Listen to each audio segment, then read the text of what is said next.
Hey, good afternoon, everyone. Dwayne Martinez coming at you. Day 39, and we're going to work on goals a little bit more today. Did you know that only 3% of people have written down goals? Wow. No wonder what Zig says about a lot of us just are a wandering generality instead of a meaningful specific, because we don't have a direction. And he also says if you don't have a target, you'll hit it every time. If you don't know where you're going, you're going to hit that every time.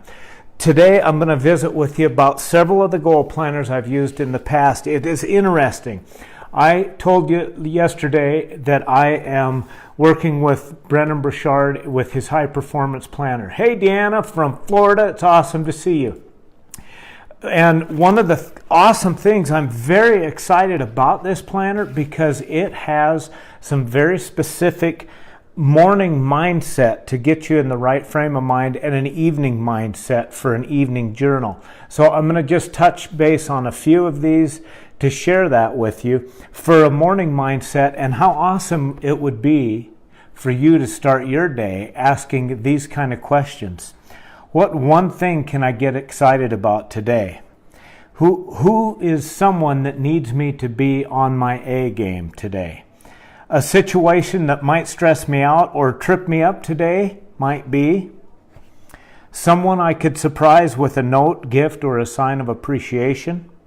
One bold action that I could take today is. So those are just a few of the morning mindset things that this new planner will go into. The evening journal part, which you know I'm all about the gratitude. If you've seen day one, if you haven't, go back and watch that. But in the evening you reflect and you say, a situation that I handled well today was, I could have made today even better if I answer that question. And if I was my own high performance coach, I would tell myself this statement about today. So I'm all excited about this. I'm excited to try it. Here's something interesting that made me decide why I need to do this post to follow up from yesterday, because he just tells you to list your top 3 goals or priorities. Nowhere in a brand new book from one of the greatest motivation, inspiration gurus of our time at the moment, Brendon Burchard, is there any information in this planner on how to set your goals. Now, all of us, all of our life have always heard, you got to have goals, you got to have goals, you got to have goals. Why do only 3% of us have goals? Because most of us don't know how to set the goal. So please go back to yesterday and the day before, because we got into it with the SMART goals. We got into it with some of the 7 different areas that you need. So I'll touch base. One of the things that the Ziglar planner is really, really good at, in my opinion, Ziglar has the best goals program that's ever been out there.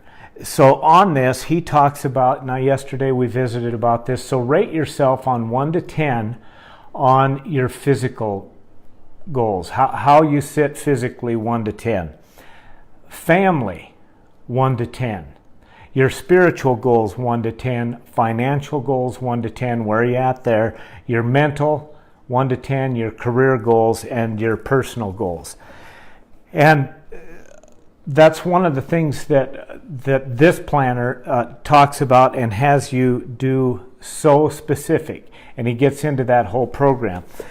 So that's what I want to challenge you to do today is we've got the whole weekend. 2019 is coming whether we're ready or not. I'm here to help you get ready to make it an exciting year. You're going to work through this planners with me. We're going to do goals together. An important, very important thing, and Deanna that I talked about earlier in the book, we helped each other along, write each other's books as accountability partners. It's very important if you can find that person in your life that you can be accountable to. We've all tried this when we go to work out. It's easier if you have someone who will meet you there at the gym or go running with you. It's less likely that you'll bail if you have an accountability partner. Remember what I said in the past few days is you share your go-up goals with very select people, like your accountability partners. You share your give-up goals. I'm going to quit smoking. I'm going to lose weight. I'm going to do those kind of things with almost everyone, because they'll dog you when you're eating that cookie. But it's like when I wrote that book, Deanna was one of the people that knew, but there was only a handful of people that I knew, because that was a go-up goal. Be very selective of who you share those with. So I'm going to go back real quick, because I told you the other day I was a goal setter for a long, long time. Found one from 1995, and the same one that I used in 2007. Here's something very, very cool about it. To prove to you that if you write these things down and you keep them in the front of your mind, that you have a possibility of achieving them. So in 1995, my top two goals, the first one was happiness. Happiness and peace of mind are kind of the same goal. And if you remember quite a few posts back, I talked to you about the book Maximum Achievement by Brian Tracy, and he talks about, and wouldn't this be awesome? Just imagine this for one moment. Peace of mind. How incredible would that be? And another one that we'll get into right after the first of the year is financial peace, that we're going to talk a lot about. Hey, Polly, it's good to see you. So then what we talked about here is you go and you find out how you would spend your time and what that peace of mind and happiness means to you. So that would be like me, I would love to have Nancy, and that it all develops into the family and what kind of a family that you want to have. And I've been writing that stuff since 1995. Here's the same kind of format from 2007. Peace of mind was my number one priority.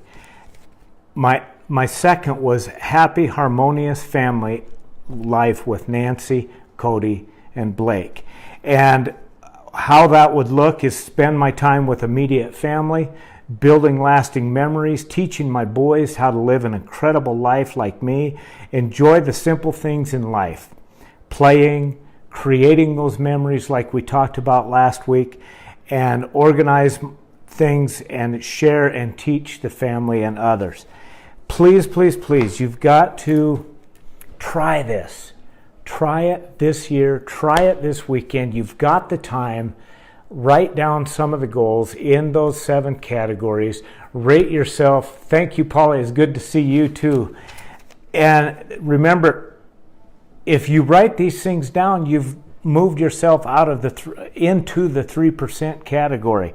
Keep them in front of you. That is the key. Anyone who's ever set goals before knows that you've got to keep them in front of you. Go back to my post the other night on SMART goals. There's a quick photo in my downloads that's there for you to see also. And as I told you yesterday, the number one thing out of all these 90 days of the posts that I've done, if you would get that gratitude journal, it will change your life. I promise you that. These goals are an amazing thing. Don't get overwhelmed with it. Don't make it overcomplicated. Just write them down. Keep them in front of you daily. And the important thing is, which we'll get into probably tomorrow, is how to prioritize those to keep them in front of you every single day. Because it's all cool, as all of us who've set goals have seen in the past, that you write all this stuff down, you fold it up, you put it away, and you kind of forget about it. No. You need to implement it into your daily habits. Jim Rohn is very famous for saying that motivation gets you into the game, but it's your habits that keep you in the game. And we're going to talk about that in the coming days. Have an amazing day. It's the last Sunday of 2018. Enjoy it, and we will talk to you tomorrow on day 40. Thanks for tuning in.